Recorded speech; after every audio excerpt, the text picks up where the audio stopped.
அனைவருக்கும் கணித வணக்கம். இப்போ பார்க்க போகிறது 6ஆம் வகுப்புக்குரிய கணக்கு 2ஆம் பருவம் பயிற்சி 5இல் 1. அதில் 1ல் 4வது கணக்கு பார்க்க போகிறோம். கீழ்காணும் எண்கணித கோவைகளை மரவுரு வரைபடமாக மாற்றுக.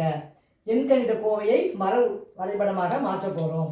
இப்போ பார்த்தீங்கன்னா கொடுக்கப்பட்ட கணக்கு 2 × 4 + 2 பெருக்கல் 8 வகுத்தல் 2ன்னு கொடுத்துருக்காங்க. இதுக்கு நம்ம மரவுரு வரைபடம் வரைய போகிறோம். ஃபஸ்ட்டு என்ன பண்ணுறாங்க, இந்த ப்ராக்கெட்டுக்குள்ளே 2 × 4. அப்போ 2 × 4. அடுத்து என்ன இருக்குது, +2 ப்ளஸ் போட்டுக்கிறேன், +2 இது போட்டாச்சு. அடுத்து என்ன இருக்குன்னு பாருங்கள், இன்ட்டுன்னு கொடுத்துருக்காங்க. அப்போ இன்ட்டு அதுக்கு பிறகு என்ன வந்திருக்கு, வகுத்தல் இருக்குது. அதாவது 8 வகுத்தல் 2. இப்போ படித்து பார்த்தோம்னா